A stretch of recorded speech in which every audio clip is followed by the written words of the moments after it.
Host और मैं एक डेंटल सर्जन हूँ। जो डिस्कस करने वाले हैं वो डेंटल केरीज या कैविटीज़। मेडिकल साइंस में हम उसे डेंटल केरीज कहते हैं और आम भाषा में हम उसे कैविटी। सबसे पहले ये कैविटी क्यों होता है, क्या वो सब में होता है, कितने लोगों में होता है और कैसे होता है, और अगर होता है तो उसके बाद उसकी कि कैसे प्रिवेंट करें, और अगर प्रिवेंट नहीं कर पाए, ऑलरेडी कैविटी हो चुकी है तो उसको ट्रीट कैसे करें। चलिए दोस्तों, सबसे पहले हम बात स्टार्ट करते हैं कि कैविटी क्यों होती है। जैसे कि मैंने ऑलरेडी 3 चीज़ें बताई। एक तो दांत का सरफेस होना चाहिए होता है कैविटी करने के लिए। दूसरा चीज़ चाहिए होता है कि वो इन्फेक्टिव ऑर्गेनिज्म जिसका नाम स्ट्रेप्टोकोकस म्यूटेंस है। और तीसरी चीज़ कि शुगर।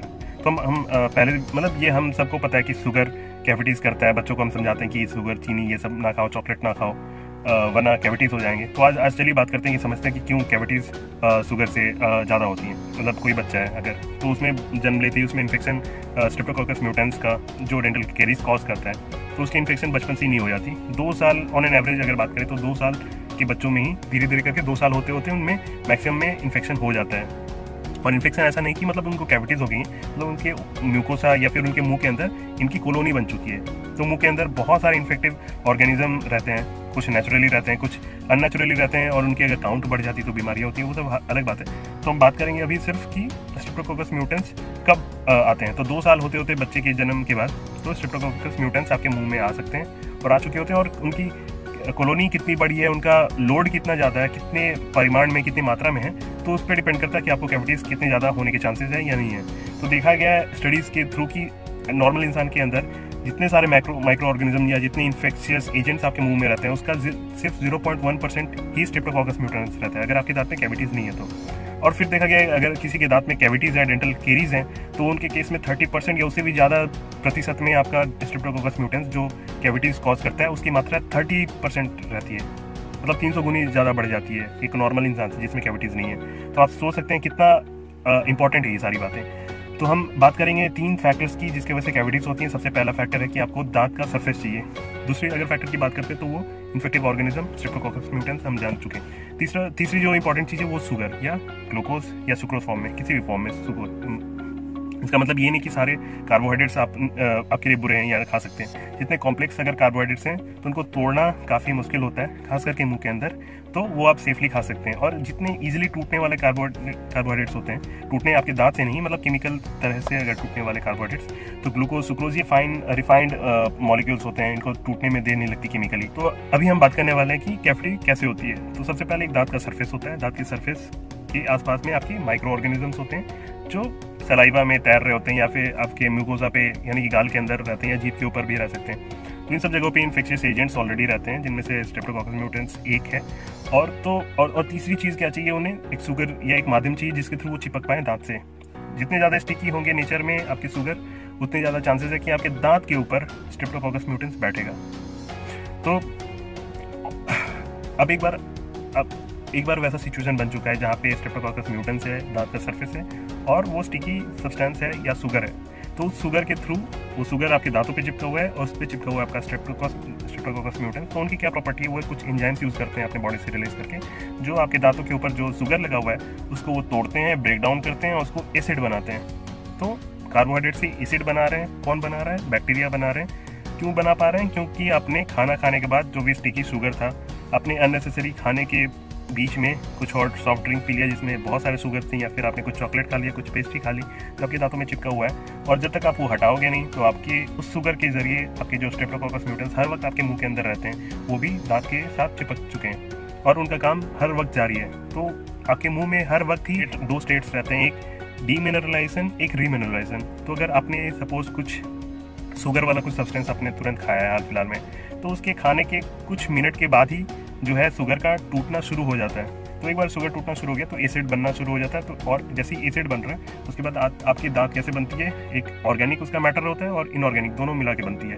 तो एसिड क्या करता है, जो इनऑर्गेनिक मैटर है यानी कि कैल्शियम और फॉस्फेट, तो उनको जो स्ट्रक्चर है दांत का उनसे रिलीज करके थूक में या मुंह का जो सलाइवा या फ्लूइड है उसमें वो कैल्शियम और फॉस्फेट झड़ के निकलने लगते हैं। क्यों, एसिड की वजह से। तो क्या ये इरिवर्सिबल है, क्योंकि हमेशा हम खा रहे हैं और हमेशा ही इसका मतलब एसिड प्रोड्यूस हो रहा है, हमेशा ही कैल्शियम और फास्फोरस और फॉस्फेट निकल रहे होंगे। तो हाँ, ये हमेशा निकलते हैं, लेकिन जैसे ही कुछ मिनट के बाद जैसे पीएच नॉर्मल हो जाता है, मतलब एसिडिक एनवायरनमेंट से अल्कलाइन या न्यूट्रल की तरफ आने लगता है, तो उसमें क्या होता है कि उसके बाद कैल्शियम और फॉस्फेट जो बाहर निकले थे वो वापस से दांत के अंदर चले जाते हैं। अब बात आती है कि आपने कितने परिमाण में आपने शुगर यूज़ किया था, आपने शुगर खाया, उसके बाद आपने ब्रश किया या आपने ओरल फ्लूइड, कई बार सलाइवा थूक के जरिए भी वो शुगर घुलते रहता है और वहाँ से निकल जाता है, दांत से चिपकना बंद हो जाता है। ठीक है ना। अगर आप दिन पे दिन अगर ब्रश नहीं किए जा रहे तो आपको भी फील होता होगा कि दांत के ऊपर कुछ सॉफ्ट सा म्यूसिन, कुछ स्टिकी सा सफ़ेद सफ़ेद सा जमने लगता है। तो वो है आपका पहला चीज़ जो परत जमती है, उसको प्लाक कहते हैं। और वो प्लाक परफेक्ट एनवायरनमेंट क्रिएट करता है जहाँ पे आपके स्ट्रेप्टोकोकस म्यूटेंस या एसएम वो आराम से वहाँ पे बैठ सके, बहुत टाइम के साथ तसल्ली के साथ वहाँ पे एसिड बनाए और आपके दांत के ऊपर एसिड को निकालते रहे और आपके दांत उसके अगेंस्ट में कैल्शियम और फॉस्फेट पूरे बाहर निकालते हैं। तो ये यहाँ तक चेंज रिवर्सिबल है। मतलब अगर आप उस वक्त भी अगर आप दांत साफ कर लेते हैं तो उसके बाद नेचुरल प्रोसेस से या फिर आप जो भी फूड ले रहे हैं तो उसमें भी कैल्शियम और फॉस्फेट ये सब रहते हैं, तो उनके थ्रू उन सब चीज़ों को, उन वैकेंसीज को जो दांत में क्रिएट हुए हैं, जो गैप, उनको रिप्लेनिश किया जा सकता है एक सर्टेन एक्सटेंट तक। तो इसलिए कई बार देखते होंगे कि आपके टूथपेस्ट में कैल्शियम और ये सब भी रहते हैं, तो उसी वजह से उनको भी दिया जाता है ताकि दांत में अगर ये प्रोसेस चल रहा है तो उन कैल्शियम को वहाँ पर दोबारा ला जा सके। और कुछ पल के बाद अगर आप रिपीटेडली अगर ये प्रोसेस हो रहा है और मोस्ट ऑफ द टाइम आप शुगरी सब्सटेंस ले रहे हैं और आप ब्रश करके नहीं हटा रहे हैं और वो प्लाक जमते जा रहा है, तो इसका मतलब ये धीरे धीरे उसके बाद आपका जो इनऑर्गेनिक सब्सटेंस है दांत का वो डिजोल्व हो जाएगा, घुल जाएगा और उसके बाद जो बैक्टीरिया है उसके बाद वो डायरेक्ट अटैक करते हैं किस पे, आपके ऑर्गेनिक सब्सटेंस पे जो कैल्शियम फॉस्फेट के नीचे में है, तो वो ऑर्गेनिक सब्सटेंस पे भी बाद में अटैक करते हैं डायरेक्ट। तो ये आपका कैसे कैविटीज़ होता है, तो इनको बचाएं कैसे। जैसे कि हमने 3 फैक्टर ऑलरेडी पढ़ा है, तो इसमें 3 में सबसे पहले आपका दांत पहला नंबर फैक्टर, तो उसको आप हमेशा क्लीन रखिए। कैसे क्लीन रखिए, जितने बार अगर कोई बच्चा है उसमें बहुत ज़्यादा कैविटी होने के चांसेस हैं, उसको ऑलरेडी 1 या 2 दांतों में कैविटीज हो चुकी हैं यंग एज में ही, तो उसमें वहाँ पे आप उसको ब्रश करके हर जितने मील्स करवा रहे हैं उतने बार आप धुलवाइए दांत।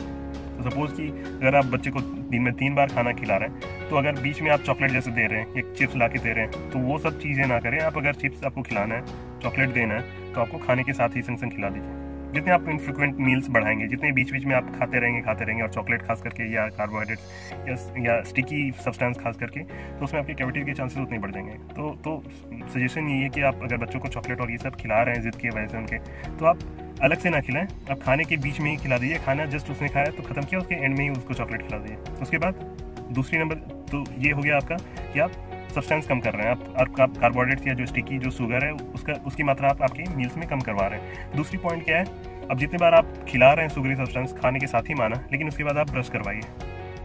बचपन में क्या होता है कि छोटे बच्चों को हमने दूध के बॉटल्स में जनरली दूध पिलाया जाता है, उसके बाद क्या करते हैं पेरेंट्स, उसमें चीनी डाल देते हैं और चीनी डालने के बाद उसको बॉटल में मिक्स करके बच्चे को दे देते हैं और बच्चा रात भर पीता रहता है, मुंह में रखे रखे वो नींद में सो भी जाता है। तो उसकी वजह से अर्ली एज में ही वो जो कैविटीज़ होती हैं तो इसी रीजन्स की वजह से होती हैं। तो अगर दूध के बॉटल में अगर आप पिला रहे हैं तो दूध के बॉटल वाले दूधों में कम से कम आप चीनी ना मिलाएं।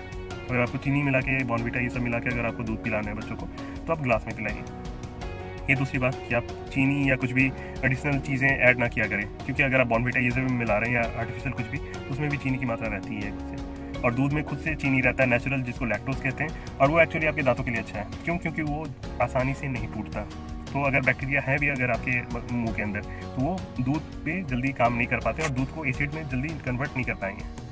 तो यहाँ पे एक और क्वेश्चन आता होगा कि अगर मतलब आपको भी एक ख्याल आता होगा, तो फिर कौन कौन सी चीज़ें हैं जो आपके दांतों के लिए अच्छे हैं या कौन सी चीज़ें दांतों के लिए बुरे हैं। तो पहले के डिस्कशन से भी आपको आइडिया कहीं ना कहीं लग गया होगा कि जितने सारे जल्दी टूटने वाले शुगर्स हैं, ईजिली मतलब जितने सिंपल शुगर्स हैं, सुक्रोज, ग्लूकोज, ये सारे फ्रुक्टोज, ये सब काफ़ी आसानी से टूट जाते हैं। तो इनको काफ़ी फ्रिक्वेंटली यूज़ ना करें, ज़्यादा ना खाएं, और अगर खाते हैं तो आप ब्रश करके निकाल दिया करें। तो ये पहला चीज़ हो गया। दूसरा चीज़ क्या है कि अगर हेल्दी, अगर आप जैसे कि कई बार धारणाएं हमारी होती है कि हम च्युइंगम चबा रहे हैं तो हमारे दांतों के लिए हेल्दी है, मसूड़ों के लिए हेल्दी है, या हमारे TMJ ये जो जॉइंट है दांत मतलब जबड़े का जो जॉइंट है उसके लिए भी अच्छा होता है। तो ये सब कई हद तक सही नहीं होती हैं, क्योंकि जितने आप च्युइंगम चबाते हैं तो उसमें भी कहीं ना कहीं आर्टिफिशियल स्वीटनर्स होते हैं और वो आपके दांतों के लिए ख़राब होते हैं। तो अगर आपको एक्चुअल में शुगर फ्री च्युइंगम यूज़ करना है, तो आप अल्कोहल बेस्ड शुगर जो होते हैं, ज़ाइलिटॉल, मैनिटॉल, ये वाले आप चेक करके आप च्युइंगम यूज़ किया करिए। तो उस केस में एक्चुअली वो आपके दांतों के लिए और हेल्दी हो सकता है, क्योंकि च्युइंगम चबाने से